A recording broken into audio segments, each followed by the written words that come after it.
Hello everyone, I'm back with my channel History with Ishan and thank you so much for watching and I hope you all are doing good.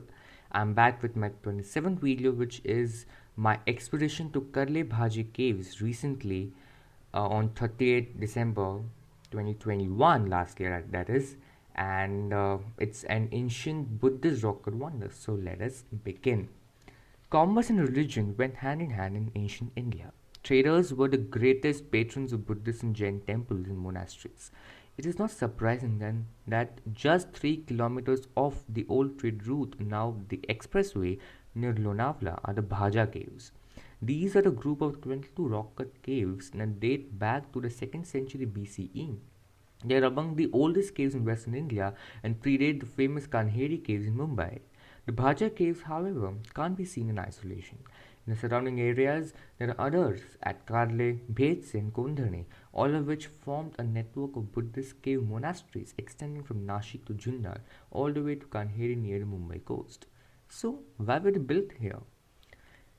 Earlier, it was believed that these were remote monk retreats where the Buddhist monks isolated themselves from the wider world. But it was noted historian D. Kosambi who, through his research, brought to light the fact that the cave complexes were always located along trade routes. This is because the chief patrons were the merchants who moved along these routes, offshoots of the Dakshinapad, ancient trade route connecting North and South India to the coastal ports like Sopara. The Bhaja caves are a group of 22 rock-cut caves and date back to the 2nd century BCE. But why did the merchants patronize these monasteries? In those days, traveling across the trade routes meant weaving your way through dangerous forests and mountains. There was danger of being attacked by wild animals and dacoits, and the merchants believed that prayers of the monks protected them and their caravans.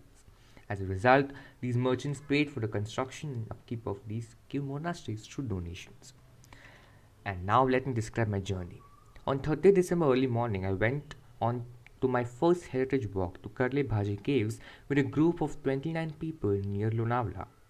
After reaching the Bhaje Caves, we were all seated in a hall-like structure that could have been a congregation hall of monks where they could, meet and discuss important matters. We introduced ourselves first, after which Indologist Sri Anand Kanitkar, who was the guide throughout the journey, gave us a background to Buddhism and how these caves, came up, with the relationship between the monks and the merchants, and how they gave the donations and etc. Then we also various caves and its rooms where the monks may have prayed and recited. There was also one room above which I saw my first ever inscription that marks the donation of the room by the wife of the goldsmith. The goldsmith was a merchant and his wife donated that particular room. After which we saw a sculpted rock lying in one of the caves where on one side there is an elephant and on the other side there is a mysterious animal. And then slowly we proceeded towards a Chaityagraha or a prayer hall with a ribbed timber fitted ceiling. It consisted of a simple polished stupa at the center, surrounded with many pillars with unique reliefs and motifs on them, signifying the religious importance of Buddhism through these symbols. Also, it's evidence of Chopar game. There were couples of Dampatis. Dampatis were known as couples, signifying householders for prosperity and also an image of a guardian goddess. This hall is seen to be fitted with huge wooden attachment which is not there now, and we can still see the gaping holes. We also spotted an inscription in Brahmi noting the donation by Maharati Kosiki Putta Vihinudata. Then we proceeded towards the 14 stupas of different revered bhikshus. Bhikshus were the Buddhist monks, male monks, which again had many inscriptions etched on them. Also earlier we saw many inscriptions in Brahmi script. After those stupas, we proceeded towards another cave with beautiful sculptures. So this was a cave which basically was filled with sculptures and there were rooms inside. There were motifs resembling stories about Lord Indra and Lord Surya and many reliefs signifying Greco-Roman influence like Pegasus and Centaur. There were possibilities that even Yavanas or those who came from outside, means foreigners, stayed here and brought their culture to the caves as evident from the sculptures. Near the doors are the sculpted images, Dwarpala or the guardians of the caves or of the rooms. And after having a hearty lunch, we proceeded towards the northern side of Lonavla or northern side of the area, And then we saw the Karle Caves. And a little background on the Karle Caves. The Karla Caves are a complex of ancient Buddhist Indian rock cut caves at Karle near Lonavla, Maharashtra. It is just 10.9 kilometers away from Lonavla. Other caves, as I said earlier, they are in they are in sync. So other caves are again the Bhaja caves, the Patan caves, the Baits and the Nashik caves.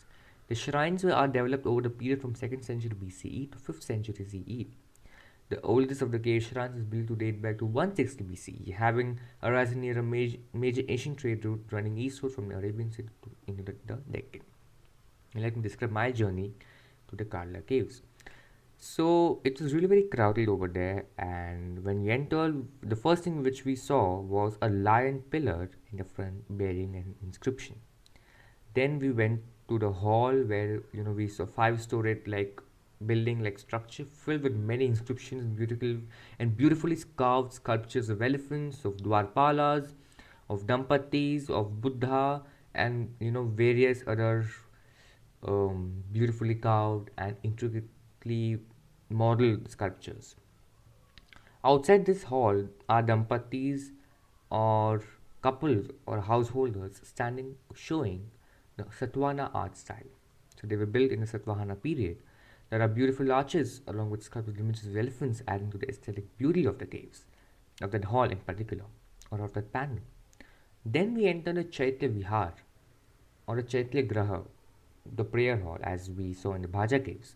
But here the pillars are not as simple as the Bhajas.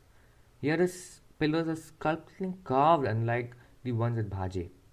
They are, you know, beautifully sculpted and intricately woven.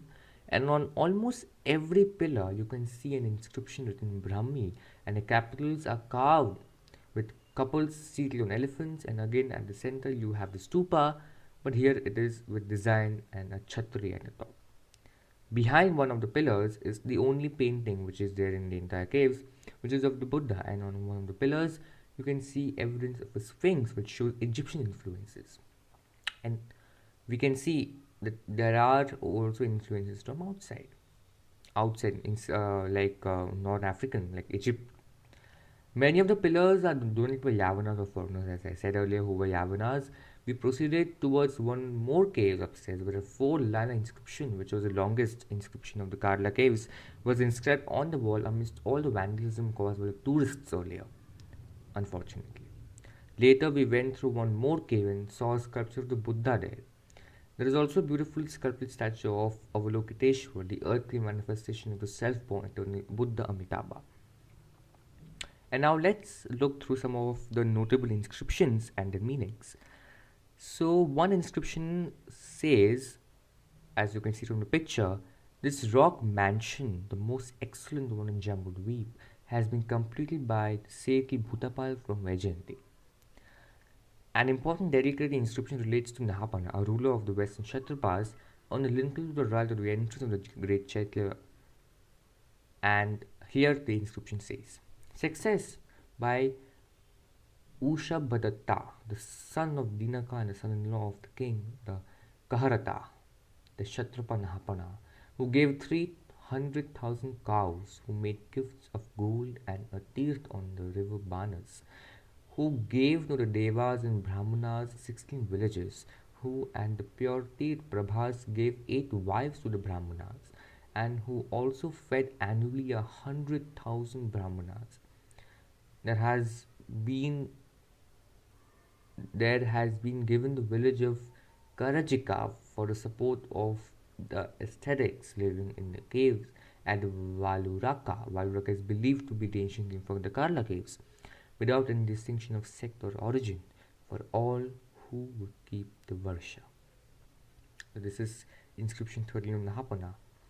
And there's one more inscription which you can see on the left of the main entrance of the Great Chaitya, facing the inscription of Nahapana, and posterior it by a generation there is an inscription by Satvana ruler Sri Pulumayim, that is Vasishtaputta Pulumavi. In the 7th year of the king Sri Pulumavi, son of Vasishti, is the 5th fortnight of summer, on the first day on the above by Maharati Somdev, son of Vasishti, the son of Maharati Mitradev, son of Koshiki, of the Okalakiyas, that was given to the community of Valruka of the Valuraka Caves, a village with its taxes ordinary and extraordinary, with its income fixed or proportional. This was the inscription 14 of Shri Pulumavi.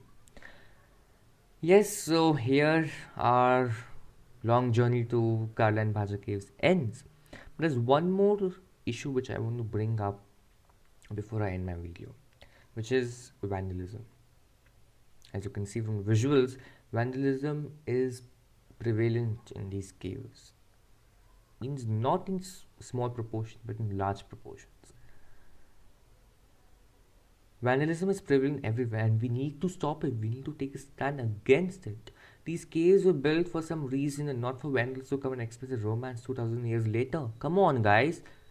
I mean, the ones who are listening and the ones maybe who have vandalized some structure, those who have written with chalk or with rocks their, that love story, or their, or those who have expressed their love on the walls, please stop it. And if you're seeing someone do in front of your eyes, please stop it. As custodians to these kinds of intangible forms of heritage, we need to preserve, admire, and learn about these structures instead of engraving our own modern inscription, as I call it.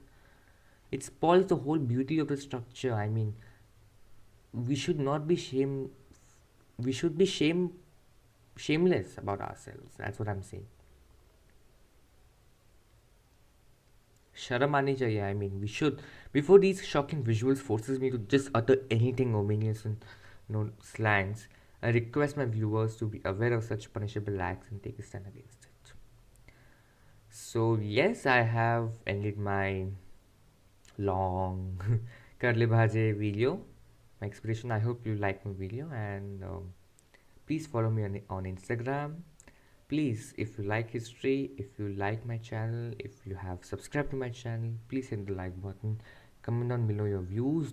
I don't only need positive views, I also need views for my improvement. If you want to see further improvement for my videos, please do comment so that I can work on it accordingly. Share it with your family and friends if you feel even your family and friends will like my video. And also, if you're not subscribed but if you're liking my channel, if you're liking the content of my videos, please do subscribe to my channel History with Ishan for more updates from Indian and world history. Thank you so much. Take care. Goodbye. Jai Hind, and see you soon again. Bye. And yes, a very happy new year 2022 to everyone. Sorry I didn't wish it earlier, but happy new year 2022. I hope this year brings a renewed beam of hope, optimism, and positivity, and I'm praying for the good health of everyone around the world. And I hope that this year brings lots of joy, blessings, and good news to everyone. So see you, goodbye, and Jai Hind. Take care.